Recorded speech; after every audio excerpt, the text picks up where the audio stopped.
Welcome to Signs Unscripted. I'm Robin Donovan, Signs of the Times Editor-in-Chief, and with me today is... David Hickey, Vice President of Advocacy for the International Sign Association in Alexandria, Virginia. And so, David, what do you do every day? My team and I work on sign codes every day, and we do this by tracking them online or by getting feedback from members who are our eyes and ears on the ground.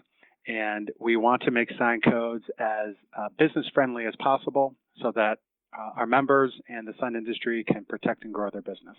And so what should small sign companies, or I guess any sign company, what should they know about you? Because I think there's a perception sometimes that, legislation is boring or it's just too much to handle or, no one has time and it's going to take months and years to make a change. So what do you want people to know about that? Well, sign code, I've seen firsthand that sign codes can be boring and can take months and years to have an outcome, but it's still really important for sign company and the sign industry and sign users to get involved in the sign code process because sign regulations affect the way that sign companies can do business.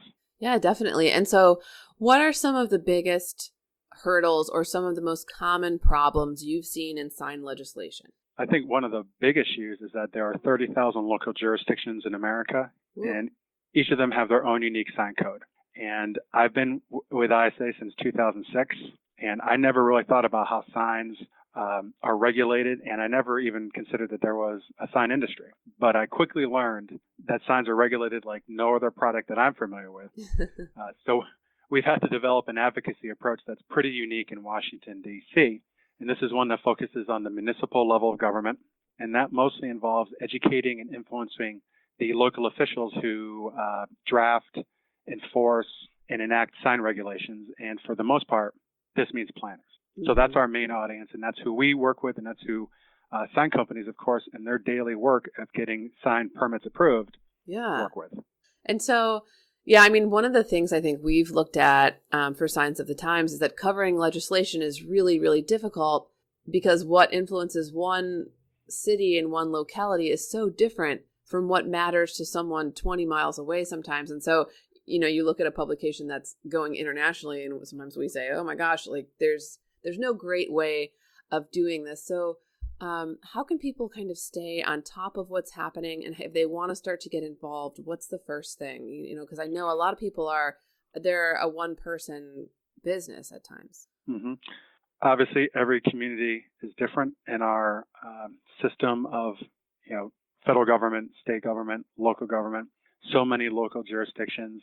Every community has different needs and different standards that they want and different values that they want to have for their communities. So that's why you're going to see so many different regulations. And of course, it's much easier if you're doing business in one smaller region, but every business wants to grow and expand and have more opportunities, and that means exploring other communities. And I think one of the best ways to stay on top of regulations at the local level of government is, I think there's only one place where you can find out that information, and that's with ISA.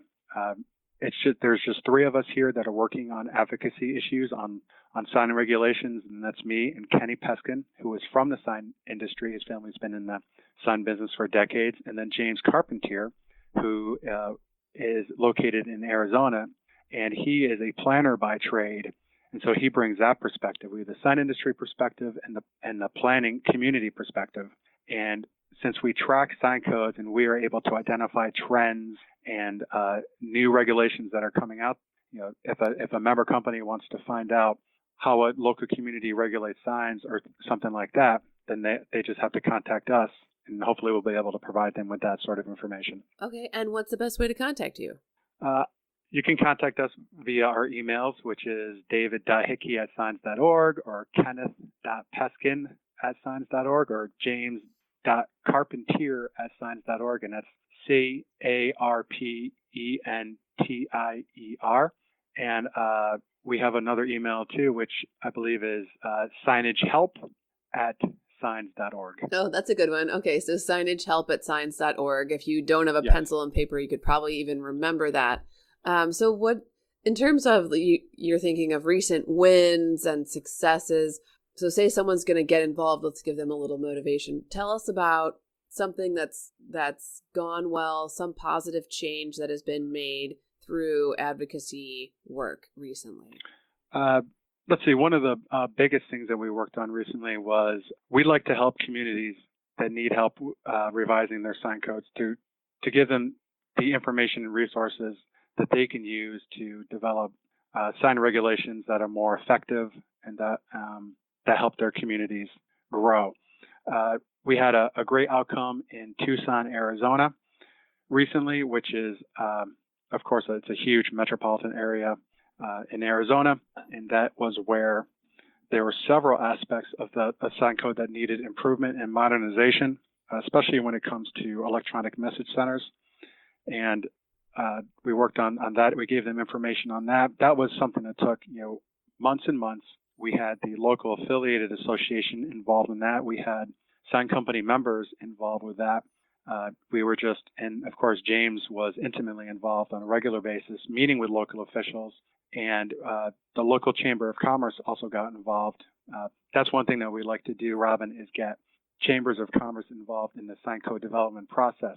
Their members, chamber members, are the ones that have to deal with restrictive sign regulations. And we found that restrictive sign codes are a pain point for local chambers of commerce. And so when they find that there is an organization like ISA that offers our expertise and has an in with planners and other local officials to help make sign codes more business friendly, and we found that they hop on that. And once they get involved in the process, it helps to change the minds of cities, because if a sign company goes at a public hearing to ask for a change in the sign code, sometimes we might hear, well, you're just the sign industry. Self-interest. You just want to sell more signs. But if we get chamber members and sign company customers there that are drugstores or grocery stores or car dealers, and they say, hey, this sign code needs to be better so that we can do more business and we can hire more employees and that we can provide more taxes to the community, that really resonates a lot better with local officials. Yeah, and I think one point I keep hoping that sign companies will make more often is that an effective sign code isn't just something that allows for bigger and bigger signs. I don't think that's what anyone wants. It's like that balance between a sign that's effective and something that fits in with the environment. But no sign company wants to just create these behemoth, something that's going to be a blight on the landscape. The attractiveness and attractive appearance of the sign is part of its effectiveness. And I feel like that's been a huge point of misunderstanding in some of these advocacy groups and efforts. Yeah, we're not just, when we advocate on sign codes, we don't want, we're not the industry of no. We want to provide reasonable solutions to sign code issues that we see across the country. For example, EMC brightness, electronic message center brightness, is an issue that for the past few years we've seen lots of communities that were having trouble with it. And because, the users of these signs are programming them to be too bright, and then that makes local officials angry, and then they want to come down even harder on these kinds of signs. What we did was we came up with recommended nighttime brightness levels for EMCs. We came out with those in 2012 or 2013, and since then we've had over 250 communities and 7 state DOTs adopt those brightness recommendations in whole or in part. And what that does is just provide a reasonable solution to the hot button issue of digital sign brightness, and it's a way that we can work together, the sign industry and the local governments, to allow these kinds of signs so that businesses and communities benefit. And so if people want to get those recommendations, where can they go? Well, you can find those recommendations at our website at www.signs.org, and there's a section on codes and regulations, and we have resources for that. But they should definitely check out the Sign Research Foundation's website at signresearch.org. That has a bunch of research and resources that sign companies can use to take to not just their local officials, but also to their customers, I think, to teach them about signs. Definitely. And yeah, we interviewed the SRF Executive Director, Sapna Budev, very recently. And if anyone's interested, that episode is called Planners Don't Hate You on the podcast. So, David, thank you so much for your time. Before we let you go, I was hoping you would tell us about a favorite sign of yours anywhere in the world, just a sign that you love. Let's see. I've had the pleasure of seeing a lot of beautiful, eye-catching, memorable signs in my day. I think one of the best ones that I've seen in person was in, Phoenix, and it was a huge arrow sign with I think it's all light bulbs, and it's huge. It's on a main strip there. I forgot what it's called, but it was just so. I took a video of it, and every once in a while I take a look at it. I love those chaser bulbs sometimes. Yeah. Well, David, thank you so much for your time today. Appreciate having you on. Thanks, Robin. No problem. Anytime.